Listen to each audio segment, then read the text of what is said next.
For those that don't know me, my name is Lisa Manzalillo. I'm thrilled that you could all join us today. We're so excited for this event. I think it's so cool that we're not doing traditional turkey dinner, but we're going to be sharing with you a Thanksgiving taco recipe featuring carrots. How creative is that? Thank you for coming. I just want to take a second to talk about Simon Quick. I am fortunate enough to be the co-chair of the Women's Networking Group. And as a woman in business, I love working with everyone, but I really do love working with women.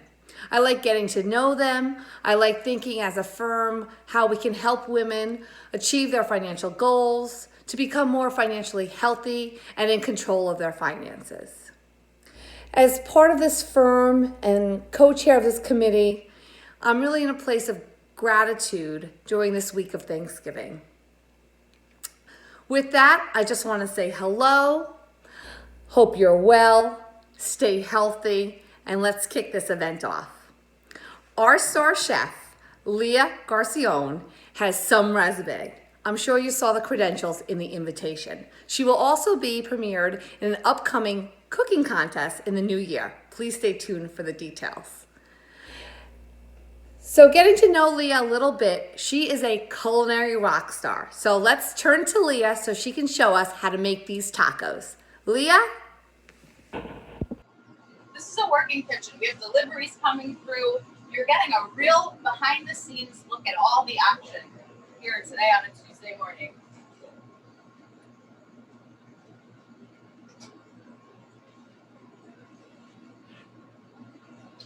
All right, so I put about a cup of olive oil in there.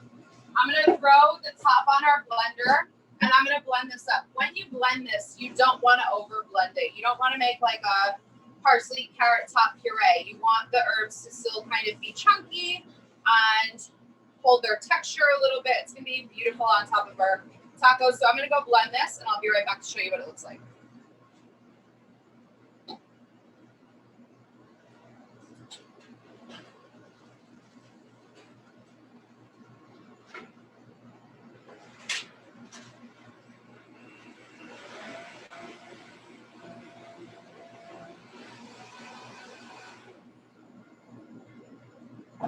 Sometimes you need to push the greens down into the blender, and that's okay.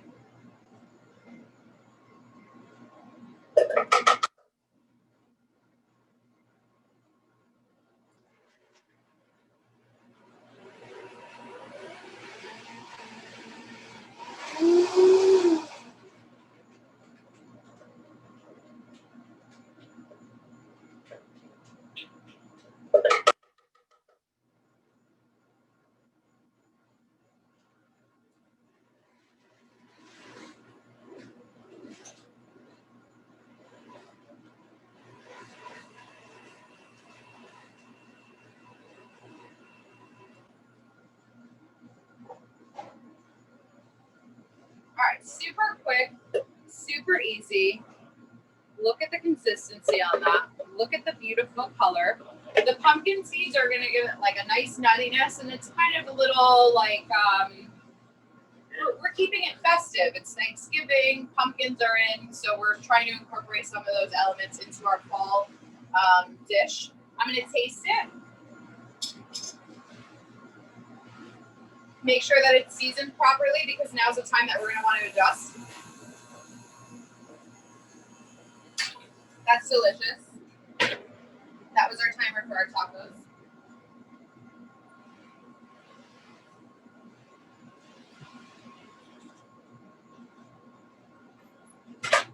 For our carrots, sorry. So if you can see the way that these spices kind of like cooked onto these carrots, and they're still going to be pretty crunchy at this point, but like they're definitely like a little pliable. So they're par cooked. I'm going to hold on to these for just a minute over here. We have our salsa verde done, which is lovely. Let's move this out of the way.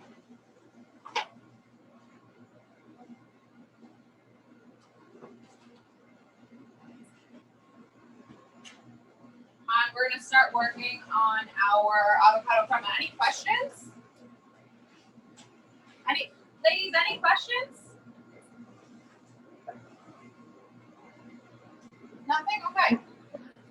No questions at the moment, but everyone's having a lot of fun. Please feel free to ask questions along the way. That's what we want. We want everyone to have fun. I have an avocado here. This one is actually, it feels a little overripe when you shop for avocados. You want to give them a little squeeze. If they have a little give, that means that they're ripe. An easy way to tell if they're ripe, and I don't know, this is probably not allowed at the supermarket, but this little top part here, if it pops right out, that means that it's, whoopsies, that means that it's good and ripe. So the way that I like to cut an avocado is I like to just put my knife right into it and roll the avocado right around your knife. And then you can just give it a little twist and open it up. This one is beautifully ripe. It's nice and soft. And then to get the pit out, you want to take the heel of your knife right on the bottom here and just give it a little tap into the seed. And then you can use your board to just knock it right off of your knife. I find that to be a very good way to remove any pits from avocados. So we're going to scoop our avocado into our blender. Anybody like spicy food? I love spicy food. I make food so spicy sometimes that it makes me cry. I might have some type of psychological disorder. Fine. We're doing great. So I put one avocado in here. I have a small jalapeno. I'm going to put the seeds in mine. If you don't like it spicy, you can omit the seeds. That will mellow it out a little bit. If you don't want the jalapeno at all, you don't have to add the jalapeno at all. This is kind of a fun little thing to put on a taco because it's cooling and spicy at the same time. Like the fat from the avocado will cool down. It will cool down any heat that's going on in your mouth. So we have an avocado. I'm going to put the whole jalapeno in. I'm just going to give it a rough dice. And I have some limes here that I'm just going to give them a little roll on our cutting board to make them easier to juice. Another trick for that, if you pop them in the microwave for a couple seconds, that kind of makes them a lot easier to juice.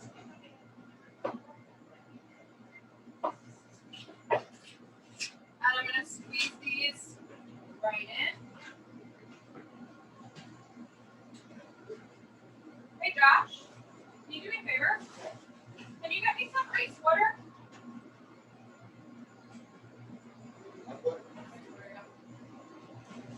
Josh is my lifeline. He's my right-hand man here. I have Juan here with me and Nettie. This is the morning squad. All extremely talented and hard workers. All right, so we have our lime juice going in. Again, just with everything, we're gonna add a little bit of salt and a little bit of pepper.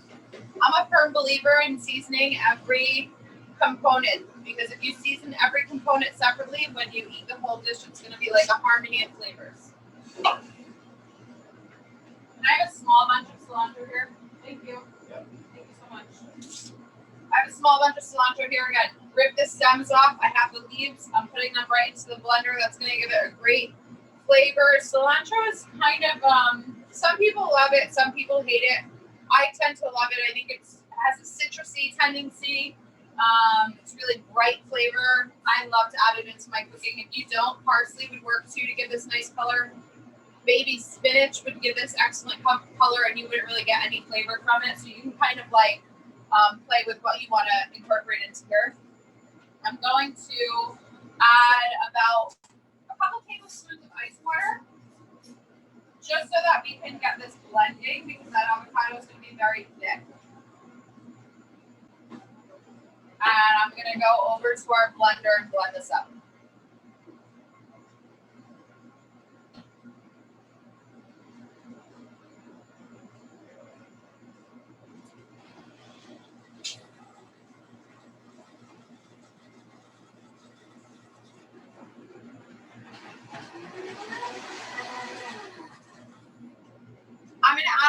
more ice water into the blender because you can see like the avocado won't move. That means it's a little too thick and it just needs to be thinned out a little bit. So just add the water little by little. Don't add too much right off the bat because then you're going to dilute the flavor of the whole crema. But if you add little by little, you'll be golden.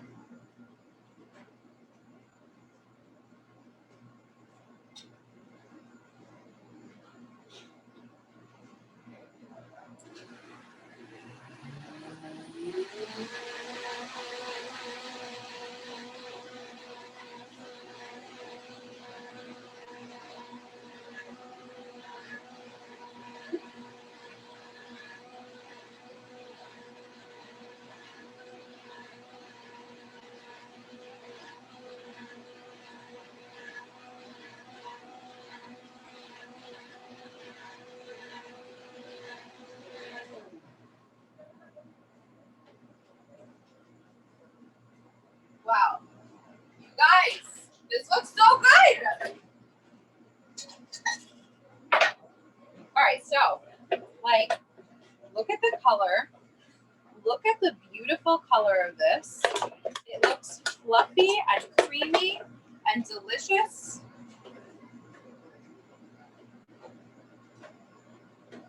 This is also like great on eggs. If you're making eggs in the morning or a little burrito for breakfast.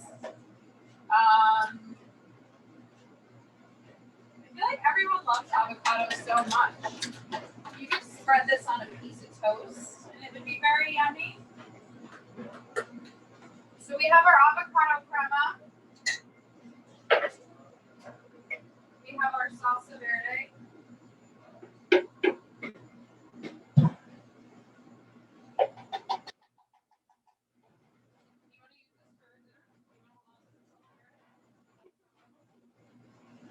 And I'm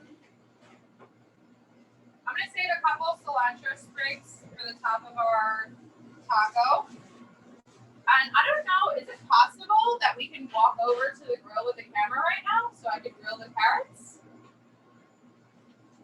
Or, you know what, I have a better idea. Let's keep it close. I'm going to go get a saute pan.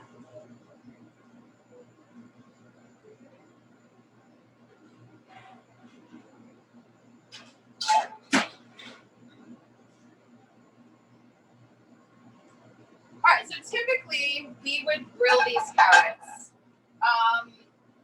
But the grill's all the way over there. If you have a grill pan, you can throw it on 2 burners on your stove or 1 burner on your stove.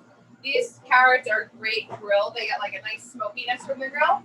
But if you don't do that, or if you don't want to fire up your grill outside, we can adapt. We can adapt and bend and make it work with what we got. So I have a saute pan and I have a little bit of canola oil. I'm just going to put just a touch of canola oil in the pan.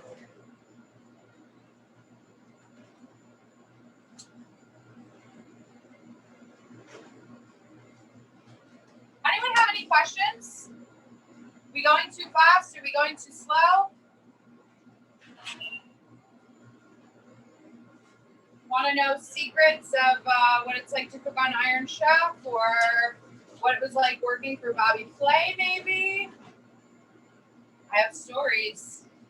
We could spill them. We could spill them. I'll tell you a little bit about myself while we're getting this pan started. Leah, I am getting some questions about tell your favorite stories, or please share. Share my favorite stories? Yeah, Iron Chef, whatever you want to share. Okay, so I'll tell you how I met Bobby Flay. I was working in, I'm born and raised from Jersey, and I've always loved watching cooking shows on TV. Like when I was little, I used to watch Frugal Gourmet and Julia Child and Yan Can Cook and the Galloping Gourmet. So I always was kind of obsessed with watching people cook on TV. And I was working at a restaurant in Montclair where one of the regulars was a manager at Bobby Flay's restaurant. And she was speaking to the owner, and I was 23 at the time. And the owner said, do you want to go and work for a couple of days at Bobby Flay's restaurant and like see what makes them successful, like try to like learn some things? He said, steal some recipes. I was like, Bobby Flay is the meanest guy alive. He is, I could think of a few expletives of what I thought of who he was before I was working for him. And I was like, no problem, I got it. So I went to the restaurant for 3 days. I was working with the chef who was there, and they were in the middle of a menu change, and he would give me the recipe packet and tell me, go downstairs and get all the ingredients for the crab cake. So I was like, you got it, chef, no problem, I'm on it. And I took the recipe packet and I went in the bathroom and I was taking pictures of all the recipes, like 007. I felt like a spy. But I had so much fun there, and I saw these things as to why they were such a successful restaurant. Well, they invited me back the following week to meet Bobby, and while I wasn't so fond of him at that moment, I was still really nervous to meet him because I had watched him on TV for so many years. And so I was working at the chef station, cutting a red onion for a mango and avocado relish for a snapper dish that was on the menu. And I saw him walking up towards me, and I was like, in my head, I was like, oh my God, I can't believe this, right? So he's walking up to me, and he stands right next to me, and he says, hi. And I said, hi, I'm Leah. And he's like, I'm Bobby, nice to meet you. And I said, nice to meet you too. But I can't control my face or really what comes out of my mouth. So under my breath, I said, oh my God, I can't believe this. And he looked at me and he said, what can't you believe? And I said, I just can't believe that you're here right now. And like, earmuffs if there's kids around. He looks at me and he goes, it's my fucking restaurant. What do you expect? And I was like, oh my God, I can't believe that just happened. And I had to walk away because I turned beet red. My hands were shaking so bad, I almost cut a finger off. And 3 months later, I got a phone call at the restaurant. And at the restaurant that I was working at in Jersey. And the hostess came down and said, Leah, Liz from some bar is on the phone for you. Now, mind you, at the time I was like 23 years old. And so I was like, oh my God, I left my credit card at the bar last night. And I get on the phone and it's this woman, Liz, and she says, hey, Leah, it's Liz from Bar American, Bobby Flay's restaurant. And Bobby's sitting right next to me and wants to know if you want to have a future with us. And I was like, oh my gosh, let me take this call outside. So I ended up going into the city and having a meeting with him for about an hour. And I had never heard anyone speak about food the way that he spoke about food. And I had never heard anyone talk about this work-life balance that in this industry is almost non-existent. And I was really impressed with what he was saying. And I felt like I wanted to become a part of that. And so I gave my notice, and I worked for him for almost 8 years at 5 of his 5 dining restaurants. I started at Bar American in New York. I moved on to open Bar American in Connecticut. I came back to Mesa Grill, New York. When that closed, I went out to Las Vegas, and then I came back and opened up Gaccione in New York City. And it was an amazing, amazing experience. He is a wonderful person and has given me so much opportunity. And I probably would not be where I am without him. So it was super, super fun. Yeah. Any other questions? All right. So our pan was smoking. I just turned the heat down a little bit. So I want to get that really nice and hot because I want to get a nice char on our carrots.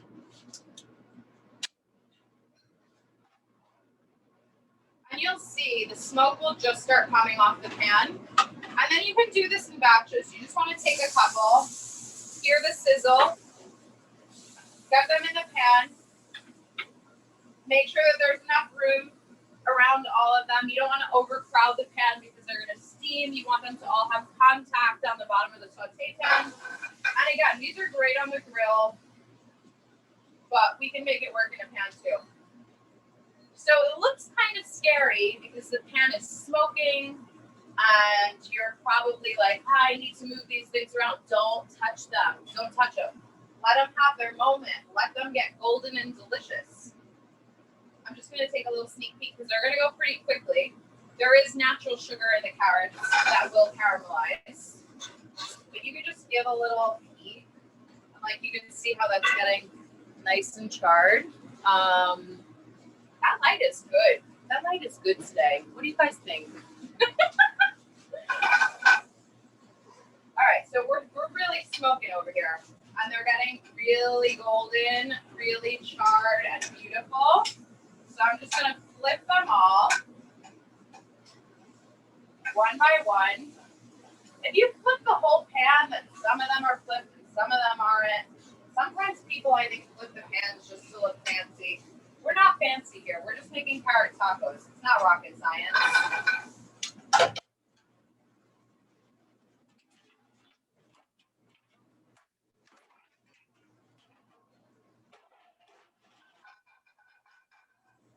And the smells, do you smell that? No? Oh. I mean, do you guys smell that? Can you smell that? All right, I'm just gonna dump these right onto a cooling rack, and I'm gonna give a little wipe in our pan so that we don't have to use 500 pans, because again, we want to do all those dishes. We're gonna keep going, a little bit of canola oil, not too much. Remember, our carrots already have a little bit of olive oil on them.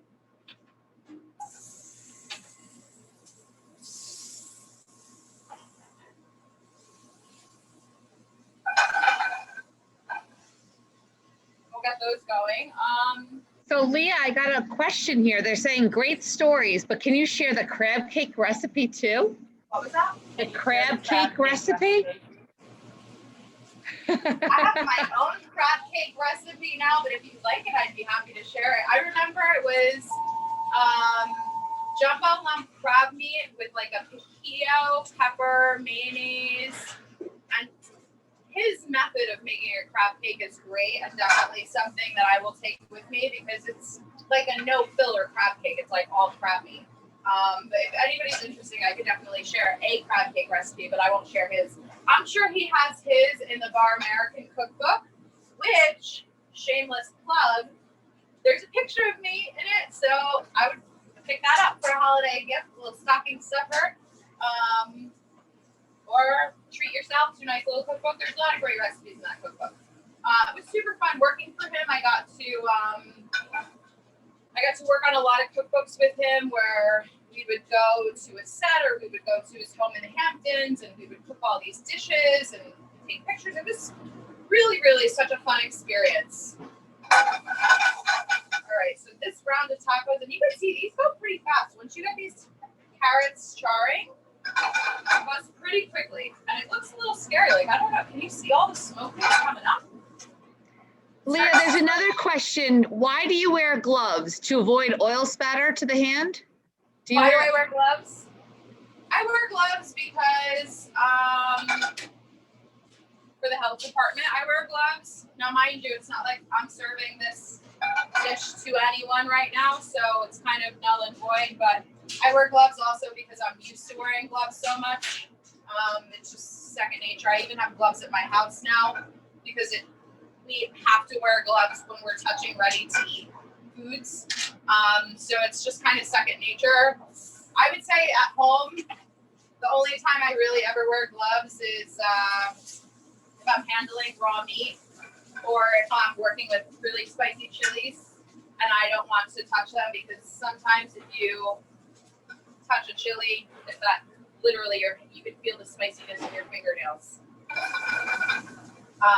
But yeah, I think I'm just from 20 years working in restaurants where you have to wear gloves anytime you touch ready to eat food. It's just kind of like a natural thing.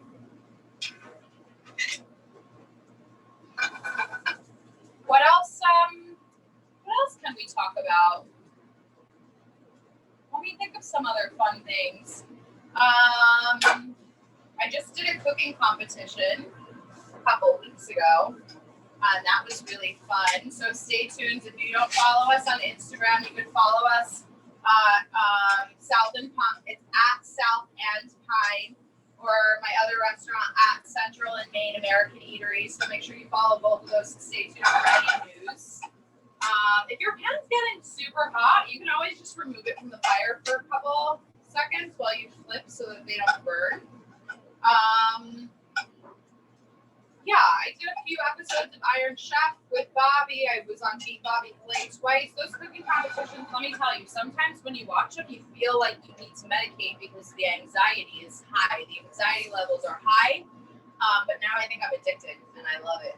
I love the rush. I love not knowing what's going to happen and what are your ingredients going to be, and you literally have to come up with this stuff within like 3 minutes and somehow incorporate some wacky ingredient into a dish, but you figure it out. What did you make on Beat Bobby Flay? On the first episode of Beat Bobby Flay, I made pork chops and applesauce. So I did and I knew he was going to do this because I was with him for a minute. I did a bourbon reduction, a bourbon apple reduction maybe, and I did like an apple fennel puree and a smoked apple relish with a grilled apple juice brine pork chop. And the second time I was on, I made a burger. I made our South and Pine burger. I don't know if anybody's been to South and Pine or Central in Maine, but our burgers are delicious. Both of them are award winning. And I thought for sure I had that one in the bag because the judges, when they were tasting both of ours, they said they had some good feedback about mine. A couple bad notes, as always, was to be expected. You have to. And for Bobby's, they said that they thought that he used cheese in plastic wrappers and that he got his buns from a gas station. And I was like, I got this in the bag. I got it in the bag. And when they said the winner is Bobby Flay, sorry, spoiler alert, I gave him a big hug and I told him that this is rigged because I thought that it was live. I thought that I had him. So I want to go back. I don't know if they'll have me back. Leah, another question that came up. Is there any food that you do not like? Is there any show that I do now? Food do you not like? Oh. Yeah, there's some food I don't like. I'm not a huge lover of goat cheese or lamb, but I tend to keep that on the menu because I know other people like it. I have like a couple food fears, which might sound silly to you, but I actually hate jarred mayonnaise. There's a lot of things that I would rather eat than jarred mayonnaise. I'd rather make like an aioli myself. I don't like hard-boiled eggs, and if you put mayonnaise and hard-boiled eggs together, I'm officially out. I'm running down the street. That's a hard no for me. Canned tuna fish, I'm not a big lover of that either. Love fresh tuna. I'll eat almost anything, but I would say that those are my three top, which is kind of silly, right? So no tuna salad and no egg salad. No salad with mayonnaise, no macaroni salad, potato salad.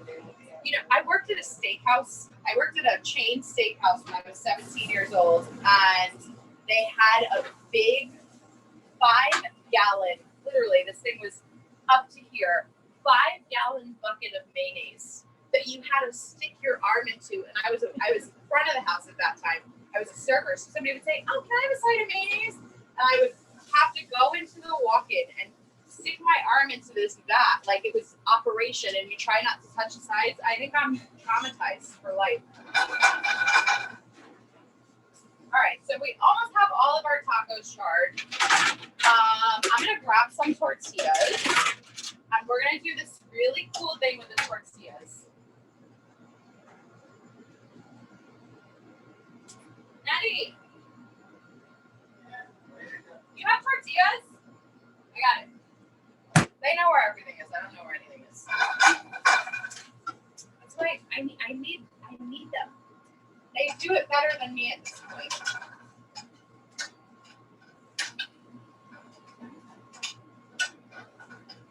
All right, so last batch of carrots, getting nice and charred.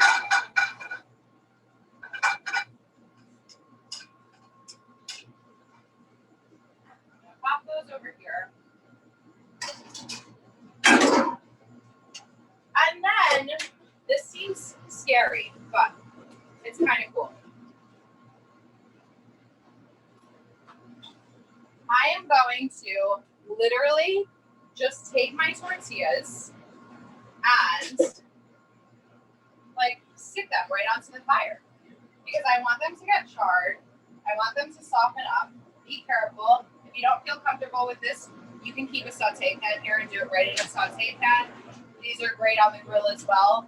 but I feel like doing it straight on the fire really gives like a super rustic look to these tacos, which is, I don't know, I just dig that kind of like cooking with fire vibe.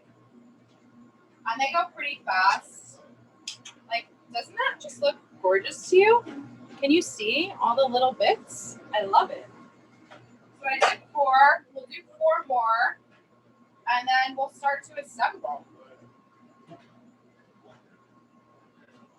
At this point, I kind of feel like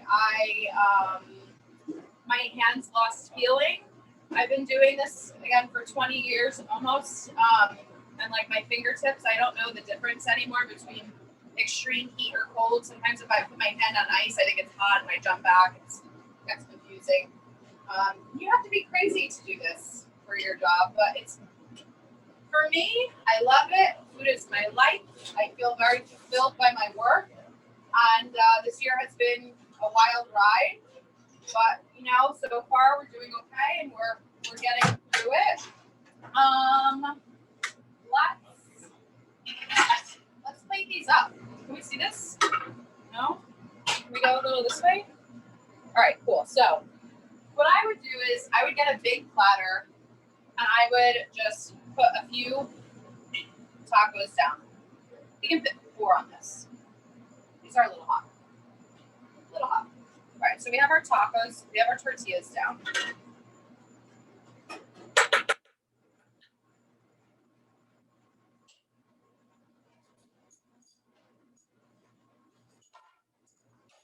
Oh, you know what we didn't do? Really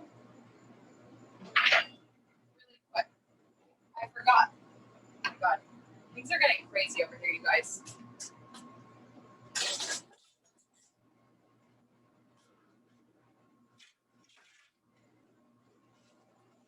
Forgot about our pumpkin seeds. I just want to show you that. We don't necessarily, I have ones that are finished, but I want you guys to see how easy this is. So these are our pumpkin seeds that have been soaking in our pickling liquid. Again, way better if you could do that overnight.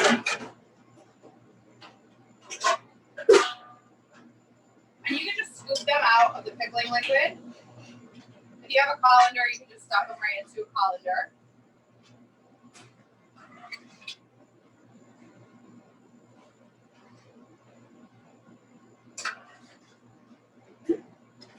These are a great snack. Really good snack. They're like, anybody love salt and vinegar potato chips? I used to love those when I was a kid. I can't have potato chips in my house now because I just eat them all. So, pumpkin seeds, a little bit of ancho powder, like you know that grocery store that I love, Trader Joe's. They have something like this. You can make them for so much cheaper. Just a little bit of oil, like 2 tablespoons, and the secret ingredient, salt and pepper. And just toss them together so they get nice and coated. And then right onto a pan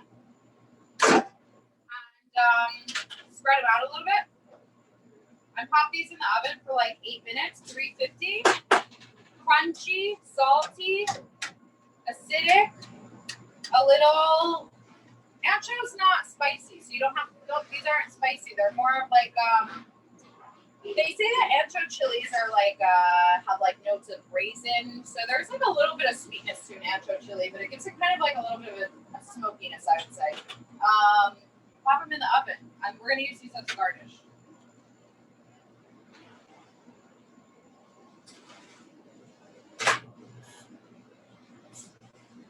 Also, if your brain is anything like mine, I need a timer on everything because the tickets have ruined my life. One ticket comes in, one ticket comes in, one ticket comes in. That's my memory now. If somebody says something to me, if I don't write it down or put a timer on it, it's in one and out the other. Okay, tortillas are down. We have this beautiful avocado crema. The color is stunning. I'm like big on eating with my eyes, so I want everything to be colorful, beautiful.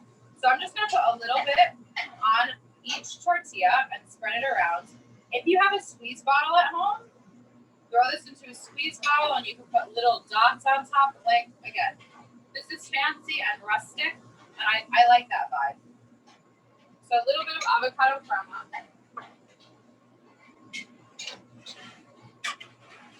We have our charred carrots. I'm gonna put, like, depending on how big they are, like 3 or 4 on each.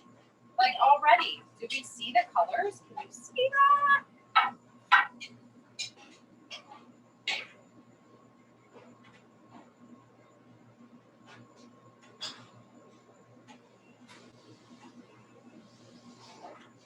I'm like, how stunning would this look on your Thanksgiving table? Is anybody gonna make this for Thanksgiving? We got an answer on that? You are? Yeah. Brittany's gonna make it? I love that. Great little app. Not gonna lie, kind of want a Corona right now. I do have to prep for Thanksgiving today.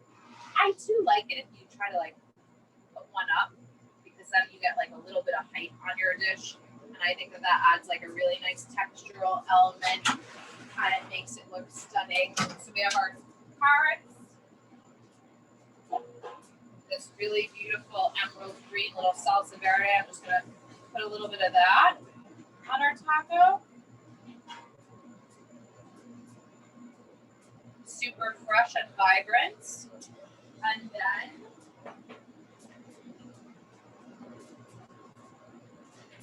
you can see how amazing the color is on these pickled red onions. And that was quick. If these sit overnight, they're gonna even get a better color on them. So we're just gonna take a little bit of pickled red onions and put that on top. And, like, I'm not a huge lover of red onions either. I don't know if a lot of people do like raw onions.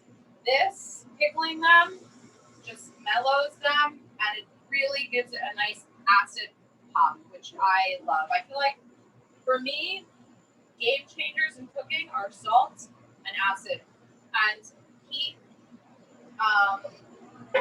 Those are, like, my go-tos. Then I have some pumpkin seeds that have been toasted already. I'm just gonna put a little bit of those on top. And then I have the cilantro that I saved. And, like, just put a couple little leaves. Leaves on each. If your cilantro is starting to look wilty, like this has been out of the refrigerator for a little while, pro tip, if you have some cold seltzer and put your fresh herbs into cold seltzer for a few minutes and take them out, they get super crisp again. That's a little secret that we use here in the kitchen. So, like, just a couple little leaves on top. And then, always, hold on.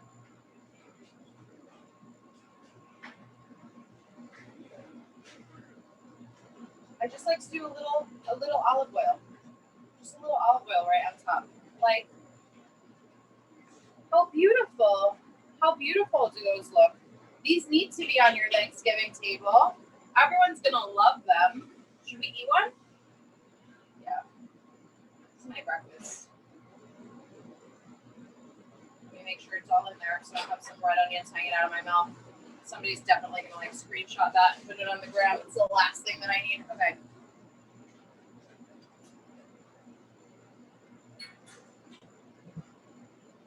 That's pretty good.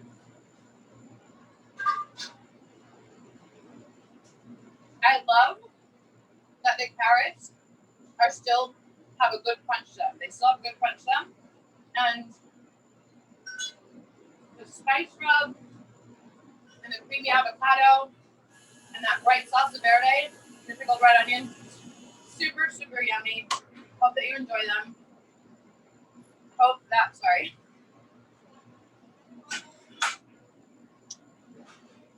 you all have a happy Thanksgiving.